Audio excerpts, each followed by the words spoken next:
কাকরাইল মসজিদ ও ইজতেমা ময়দান নিয়ে তাবলিগের দু গ্রুপের মধ্যে দ্বন্দ্ব চরমে, নিজেদের জায়গায় অনার দুপক্ষ।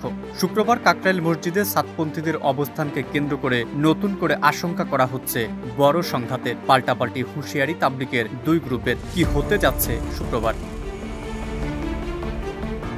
বেশ কবছর ধরেই দুভাগে বিভক্ত হয়ে পালিত হচ্ছে বিশ্ব ইজতেমা। সারা পৃথিবীর ধর্মপ্রাণ মুসলিমরা প্রতি বছরের একটি নির্দিষ্ট সময় বাংলাদেশের কাকরাইলে এসে সমবেত হয়ে পালন করেন ইজতেমা। 2015 সালের আগ পর্যন্ত একবারই পালিত হতো এই ইজতেমা, কিন্তু 2015 সালে দুভাগে বিভক্ত হয়ে যান ইজতেমা পালনকারীরা। এমনকি মতবিরোধের জেরে 2018 সালে রক্তক্ষয়ী সংঘর্ষ ঘটে, এতে হতাহতের ঘটনাও ঘটে। এরপর থেকে প্রায় প্রতি বছরই দু গ্রুপের মধ্যে বিবাদ চলে আসছে, সংঘর্ষেও জড়িয়েছে বেশ কয়েকবার। এবার আবারও সেই পরিস্থিতি লক্ষ্য করা যাচ্ছে।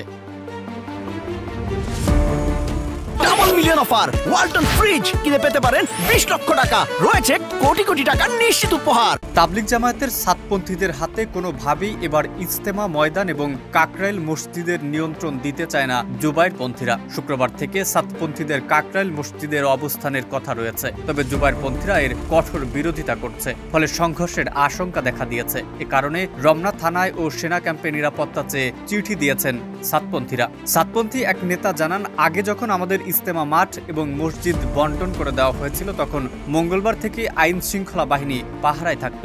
জুবায়েরপন্থীদের দিকে অভিযোগ তুলে সাতপন্থীরা বলেন, তারা এখানে যে মাদ্রাসা ব্যবহার করে সেখানে দেশীয় অস্ত্র রাখে, মাদ্রাসাকে তারা ব্যারাক হিসেবে ব্যবহার করে, তারা ভীত। প্রশাসনকে জানানো হয়েছে বলে সাতপন্থী এক নেতা জানান, কয়েকদিন ধরেই তারা আমাদের হুমকি ধামকি দিচ্ছে, তারা শুক্রবার আমাদের ঢুকতে দিবে না, এজন্য আমরা লিখিত আকারে প্রশাসনকে জানিয়েছি।